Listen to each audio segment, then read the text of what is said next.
This is Beverly Ashton Vickers. In this video, I'm going to show you how I make the Woven Glitter Snowflake.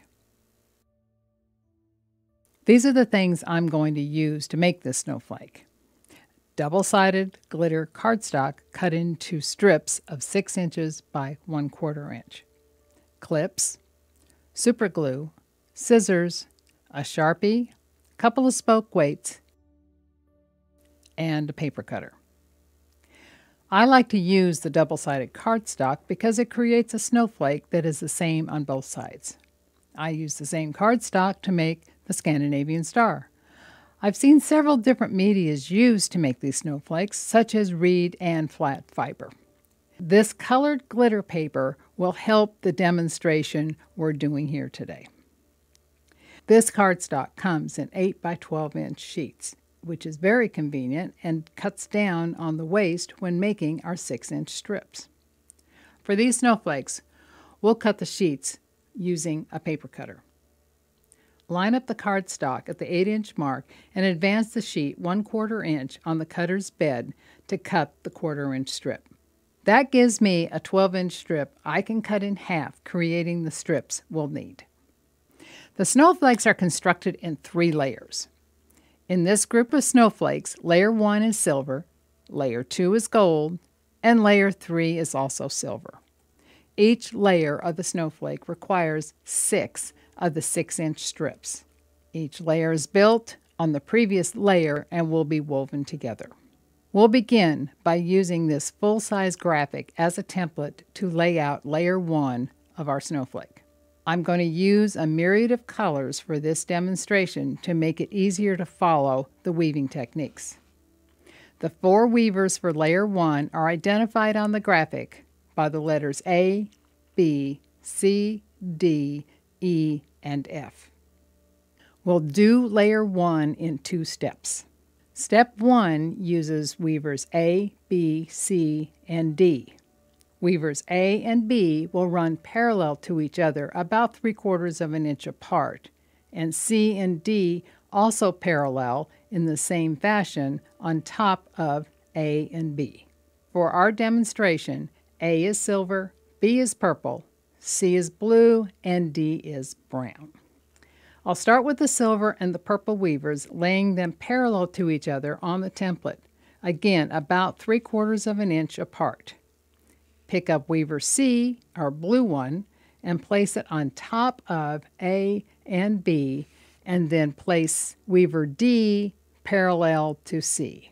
The weavers will be positioned at a 60-degree angle off the horizontal axis of your snowflake. Now, we put our spoke weights on the weavers to hold everything in place while we do step 2 of layer 1, weaving E and F. E will be gold and F will be green here. In the graphic, you'll see E goes under A, over C, under B, and over D. So let's do that. Remove the upper spoke weight to free the ends of the weavers, but leave the lower spoke weight where it is so it'll help you hold everything in place. I'm going to take the gold weaver and go under A, over C, under B, which might take a little effort, and over D. This is why I like glitter paper, because it just slides right into place. Rearrange everything to make sure you have everything in place, and you can see how this goes. Under A, over C, under B, and over D.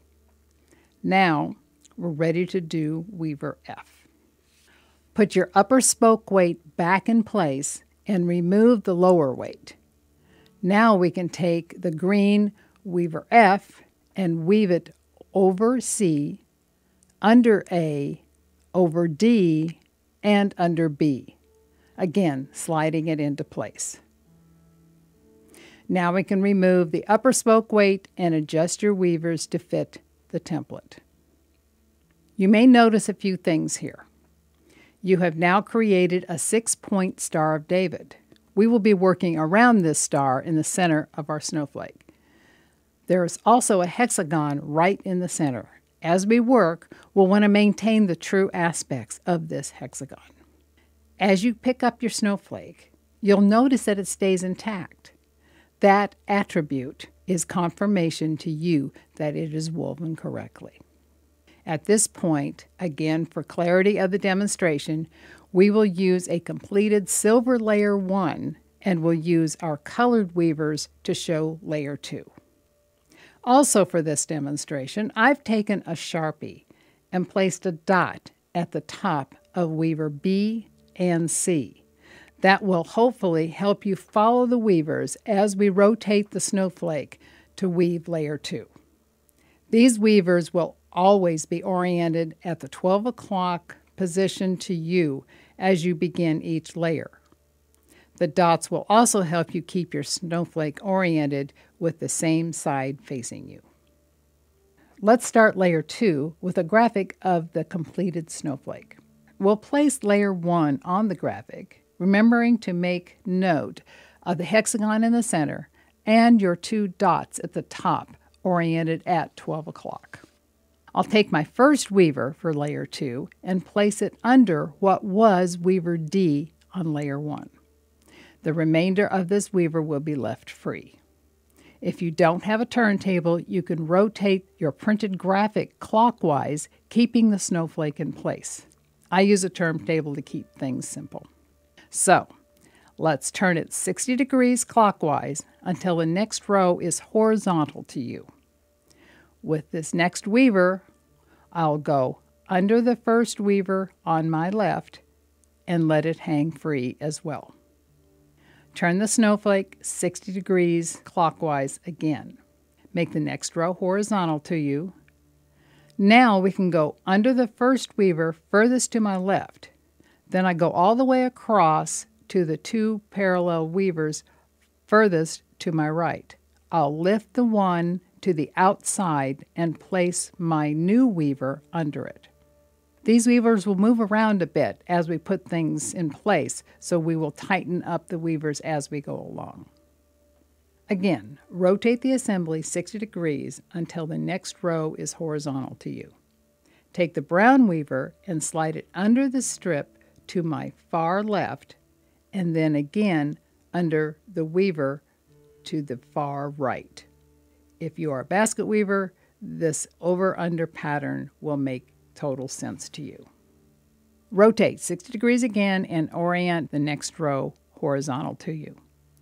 This time, as you can see in the graphic, we'll take our gold weaver and place it over the weaver to my far left and under the weaver next to it. This pattern is locking each weaver in place. Then we go to the right side and go under the far right weaver. We are not weaving as we cross the center weavers. Rotate it 60 degrees again, and just as we did with the last weaver, we'll take the green weaving strip and place it over the one to my far left and under the weaver next to it. Then, to my right, we'll go over the second to last weaver and under the one to the extreme right. At this point, check your center hexagon, rotate everything 60 degrees again, and you'll note the 2 dots have now rotated to the top of your graphic. Now we can adjust our weavers to match our template. These will constantly move on you and require adjustment as you weave. We're now ready for layer 3.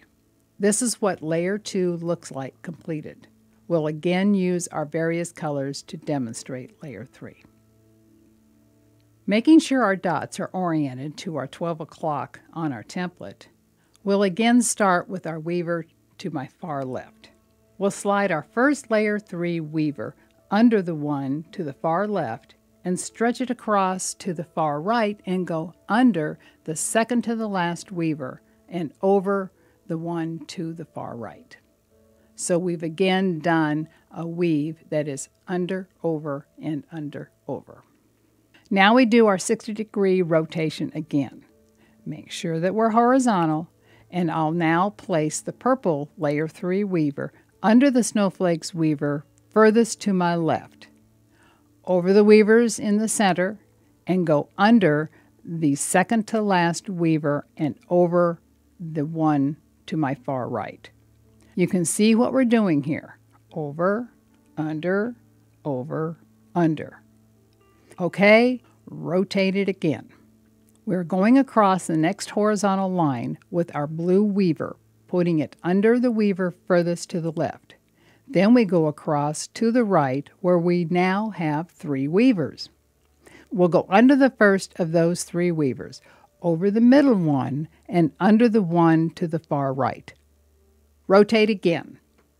We'll take our brown strip and go under the far left, stretch it across the center, and under the first weaver of the trio to the right, over the middle one, and under the last one to my far right.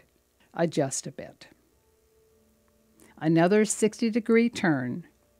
Straighten your weavers on your template. We'll use a gold weaver at this time, and we now have 3 weavers on my left. This one's over, and this one's over. So our new one will go under the center one. Going across to my right, we'll find our last row had the center one under. Our layer 3 center weaver will go under the first, over the middle weaver, and under the weaver to my far right. We now have a basket weave pattern on this row. Rotate one more time, and we'll use the green weaver. Again, we have 3 weavers on my left. I will go under the center of these 3 weavers on my left and over the 2 outside of that trio. Over to the opposite side, we'll go over the center weaver and under the 2 outside weavers. Rotate it one last time, and you can see we have completed layer 3. And this is what it looks like without the colored weavers. Make sure you check your hexagon against your template, tightening your weavers to match everything up. And now we are ready to glue. The glue I use is a gel type super glue. Any super glue will work, but it takes about an hour or so to cure. Some glues will not work at all. I found it difficult to use hot glue, but I know some people have been able to make hot glue work. I like this type of bottle because the small tip gives me more control. So we'll open the bottle and move to our first gluing point. This graphic shows the various glue points at the tips of the Star of David. We'll lift up our first glue point, place a small dot of glue there, and put the weaver back in place. A clip will hold the surfaces together while the glue cures. We're going to do that on each glue point all the way around the snowflake. This is what it looks like with our clips in place.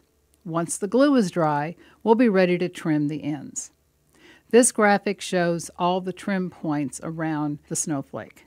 Notice the cut line is parallel to the last weaver, creating a V with the 2 sides trimmed.